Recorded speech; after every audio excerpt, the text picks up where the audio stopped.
Hello friends. हम लोग NCERT series का आज पांचवा पार्ट देखने वाले हैं। एनसीईआरटी सीरीज में हम लोग देख रहे हैं क्लास 8, 9, 10 का जितना भी एनसीईआरटी से एमसीक्यू क्वेश्चन बनता है उससे रिलेटेड चीज, उससे रिलेटेड जो क्वेश्चन है, उससे रिलेटेड जो कॉन्सेप्ट है उसका बारे में देख रहे हैं।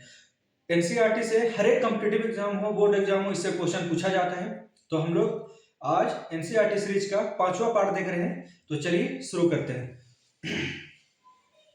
आज का मेरा क्वेश्चन है, आज का मेरा पहला क्वेश्चन है, डीएनए की नई प्रतिकृति कोशिकीय संगठन के साथ सम्मिलित नहीं, किसके साथ सम्मिलित नहीं होता है? डीएनए की जो नई प्रकृति होता है किसके साथ सम्मिलित नहीं होता है, ये मेरा क्वेश्चन पूछ रहा है।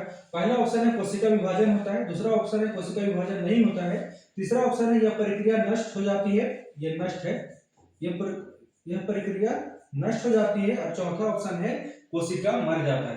तो जब डीएनए की नई प्रतिकृति कोशिकाएं संगठन के साथ सम्मिलित नहीं होता है, क्या होता है? वो कोशिका मर जाता है। ये मेरा ऑप्शन है, कोशिका मर जाता है। नेक्स्ट मेरा क्वेश्चन है,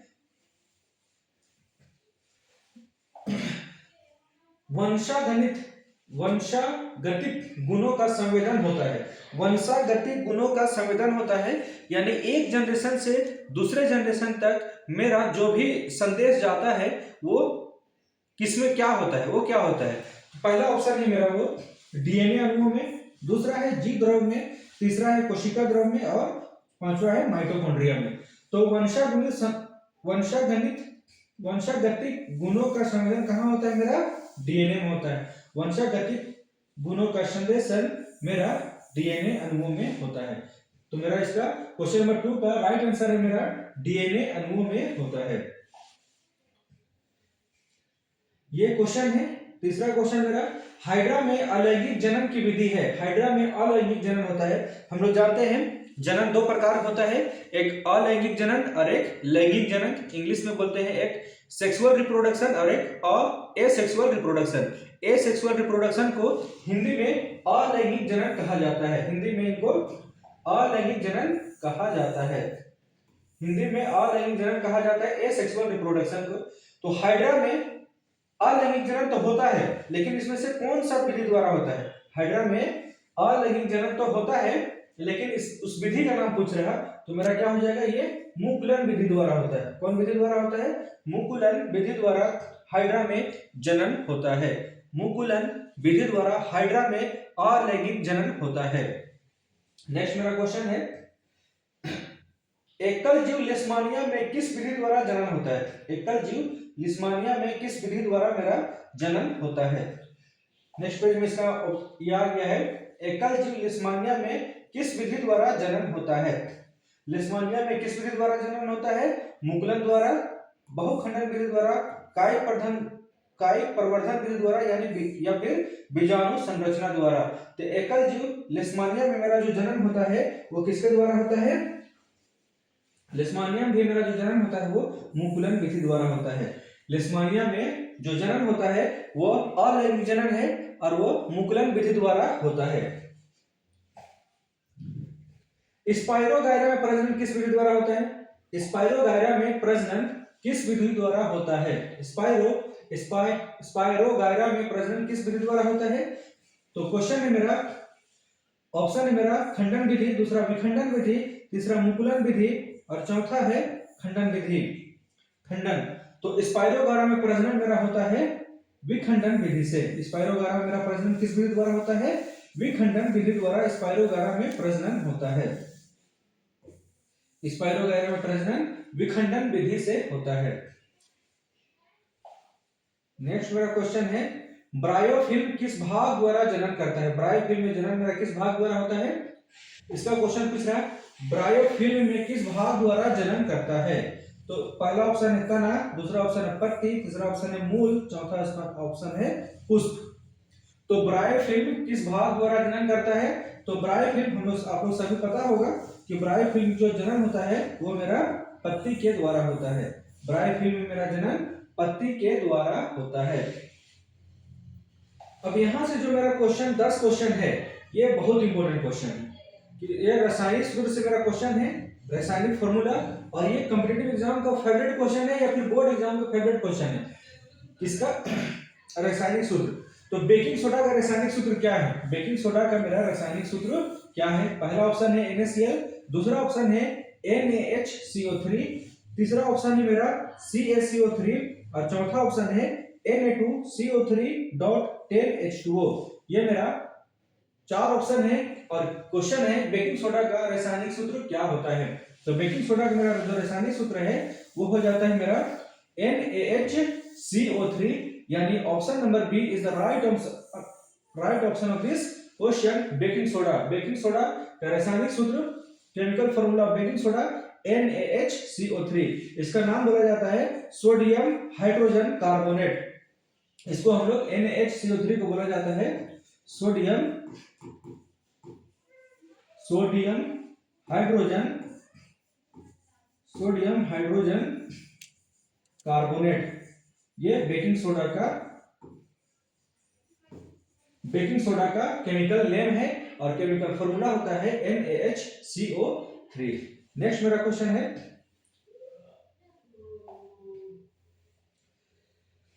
CaCO3 का प्रचलित नाम क्या है? CaCO3 का प्रचलित नाम क्या है?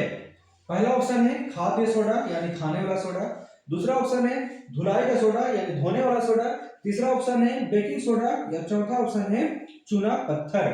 तो CaCO3 का प्रचलित नाम क्या है? तो CaCO3 का मेरा प्रचलित नाम चूना पत्थर है। CaCO3 का प्रचलित नाम क्या है? चूना पत्थर है। चूना पत्थर और साथ साथ में संगमरमर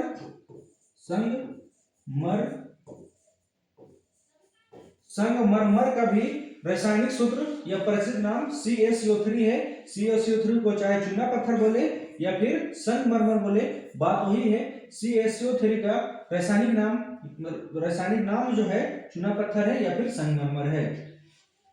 CaCO3 को कैल्शियम कार्बोनेट के नाम से जाना जाता है। CaCO3 को कैल्शियम कार्बोनेट भी बोला जाता है। CaCO3 को क्या बोला जाता है? कैल्शियम कार्बोनेट भी कहा जाता है। CaCO3 का प्रचलित नाम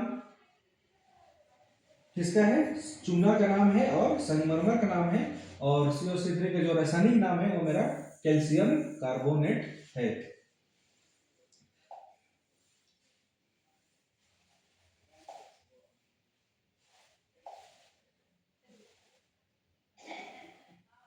मेरा है नेक्स्ट क्वेश्चन, खाने का सोडा का रासायनिक सूत्र क्या है? खाने का सोडा का रासायनिक सूत्र क्या है?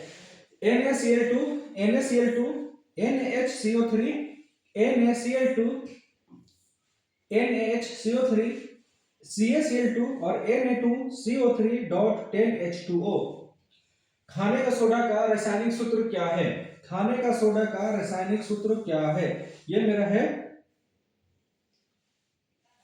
खाने का सोडा का रासायनिक सूत्र होता है Na2CO3.10H2O। Na2CO3.10H2O ये खाने का सोडा का रासायनिक नाम होता है। खाने का सोडा का रासायनिक नाम Na2CO3.10H2O। नेक्स्ट मेरा क्वेश्चन है प्लास्टर ऑफ पेरिस का रासायनिक सूत्र क्या है? प्लास्टर ऑफ पेरिस का रासायनिक सूत्र मेरा क्या है? प्लास्टर ऑफ पेरिस का रासायनिक सूत्र क्या है? चार ऑप्शन है, इसमें से एक ऑप्शन यहां पर नहीं दिख रहा है। ऑप्शन है प्लास्टर ऑफ पेरिस का रासायनिक सूत्र क्या है? तो CaSO4.2H2O। ऑप्शन बी है मेरा CaSO4.H2O। ऑप्शन सी है मेरा CaSO4.12H2O और ऑप्शन डी है मेरा 2CaSO4.H2O। तो मेरा प्लास्टर ऑफ पेरिस का रासायनिक सूत्र CaSO4.12H2O है। प्लास्टर ऑफ पेरिस का रासायनिक सूत्र क्या होता है? CaSO4.12H2O। कैल्शियम सल्फेट हेमीहाइड्रेट बोला जाता है। नेक्स्ट मेरा क्वेश्चन है जिप्सम।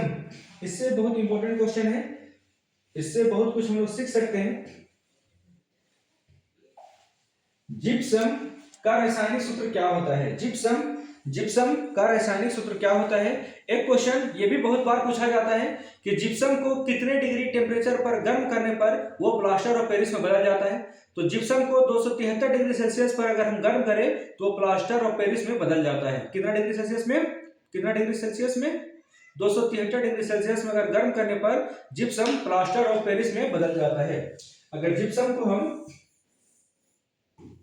हीट करेंगे, जिप्सम को अगर हीट करेंगे हम लोग कितना डिग्री सेल्सियस, 273 डिग्री सेल्सियस में, तो वो किस में बदल जाता है, प्लास्टर ऑफ पेरिस में बदल जाता है। जिप्सम का रासायनिक सूत्र क्या है, ये मेरा क्वेश्चन है। जिप्सम का रासायनिक सूत्र क्या है।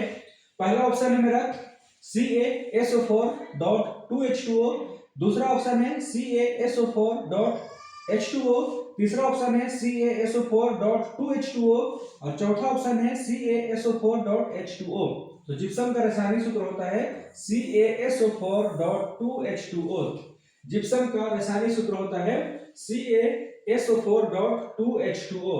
और जिप्सम को 273 डिग्री केल्विन पर अगर हम गर्म करें तो वो प्लास्टर ऑफ पेरिस में बदल जाता है। नेक्स्ट क्वेश्चन है मेरा, मार्बल का रासायनिक सूत्र क्या होता है। मार्बल का रासायनिक सूत्र क्या होता है। पहला ऑप्शन है CaCO3, दूसरा ऑप्शन है MgHCO3 का होल 2, तीसरा ऑप्शन है CaHCO3 का होल 2 और चौथा ऑप्शन है MgCO3 का होल 2। तो मार्बल का मेरा रासायनिक सूत्र हो जाता है CaCO3 का होल 2। ये भी हम लोग पढ़े थे थोड़ा देर पहले। मार्बल चूना पत्थर संगमरमर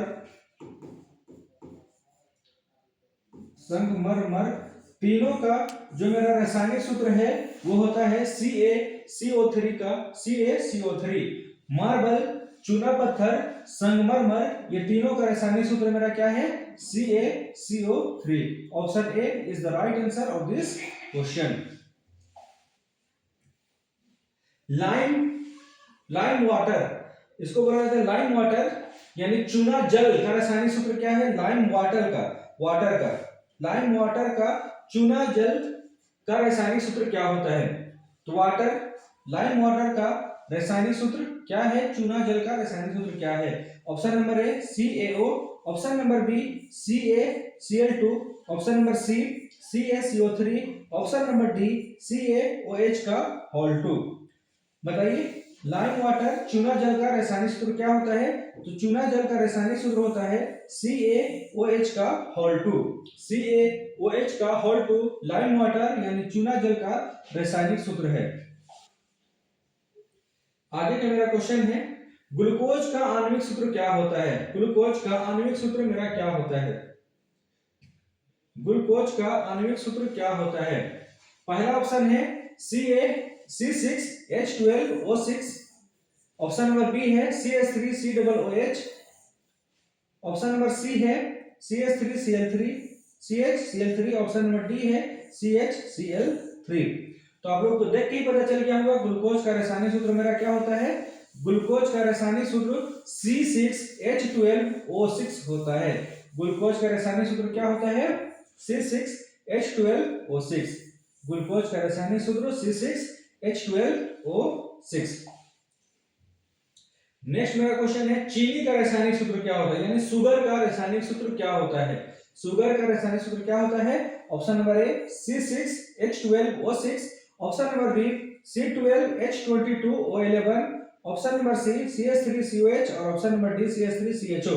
तो इसका राइट आंसर है C6H12O6। ये मेरा किसका पढ़े अभी हम लोग जस्ट इससे पहले वाला क्वेश्चन में, ग्लूकोज का रासायनिक सूत्र मेरा क्या हो जाता है C6H12O6।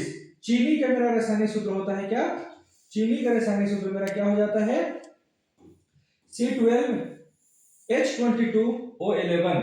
चीनी का यानी शुगर का रासायनिक सूत्र मेरा हो जाता है C12H22O11।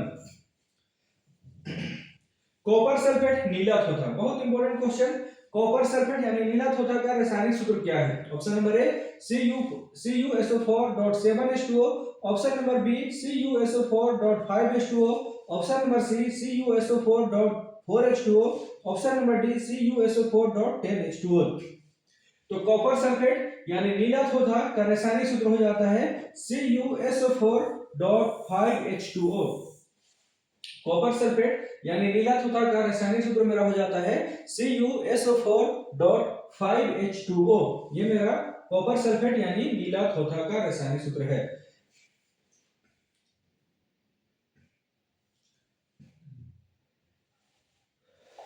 नेक्स्ट क्वेश्चन है बायोलॉजी से, जनन संचारित रोग है। जनन संचारित रोग मेरा कौन सा है?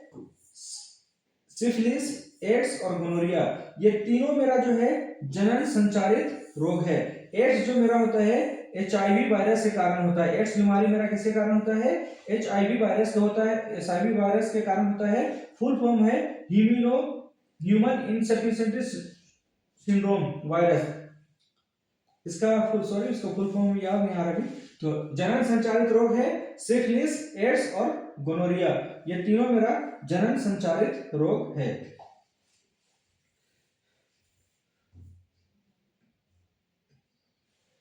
नेक्स्ट क्वेश्चन है, मानव शरीर में स्टेपिस हड्डी कहां पाया जाता है? मानव शरीर में स्टेपिस हड्डी कहां पाया जाता है? मानव शरीर की सबसे छोटी हड्डी क्या नाम है? बहुत बार क्वेश्चन पूछा जा चुका है। तो मानव शरीर की सबसे छोटी हड्डी का नाम स्टेपिस है, जो कान में पाया जाता है। किस में पाया जाता है मानव शरीर की सबसे छोटी हड्डी? स्टेपिस, कान में पाया जाता है। तो यही है क्वेश्चन, मानव शरीर में स्टेपिस हड्डी कहां पाया जाता है? तो मानव शरीर में जो स्टेपिस हड्डी मेरा है वो कान में पाया जाता है। मानव शरीर का जो स्टेपिस हड्डी कान में पाया जाता है। नेक्स्ट मेरा क्वेश्चन है, मानव शरीर की सबसे लंबी हड्डी कहां पाया जाता है? यह भी क्वेश्चन पूछा जाता है कि मानव शरीर का सबसे लंबी हड्डी कहां पाया जाता है? तो मानव शरीर की सबसे लंबी हड्डी का नाम फीमर है, जो जांघ में पाया जाता है। मानव शरीर की सबसे लंबी हड्डी का नाम क्या है? सबसे लंबी हड्डी, मानव शरीर का सबसे लंबी हड्डी मेरा है फीमर। फीमर, और ये कहां पाया जाता है? जांघ में पाया जाता है। मानव शरीर की सबसे लंबी हड्डी का नाम फीमर है, जो जांघ में पाया जाता है। सबसे छोटी हड्डी स्टेपिस, जो कान में पाया जाता है। ये आज का ये मेरा लास्ट क्वेश्चन था। ये 20 क्वेश्चन का क्लास था। आप लोग अगर वीडियो पसंद आया होगा तो वीडियो को लाइक कीजिएगा। वीडियो क्या कीजिएगा? लाइक कीजिएगा, और चैनल को, वीडियो को लाइक और चैनल को सब्सक्राइब कर लीजिएगा। और इसी तरह का अगर एनसीईआरटी सीरीज का वीडियो देखना चाहते हैं तो चैनल को सब्सक्राइब कीजिएगा, वीडियो को लाइक कीजिएगा। जय हिंद, जय भारत।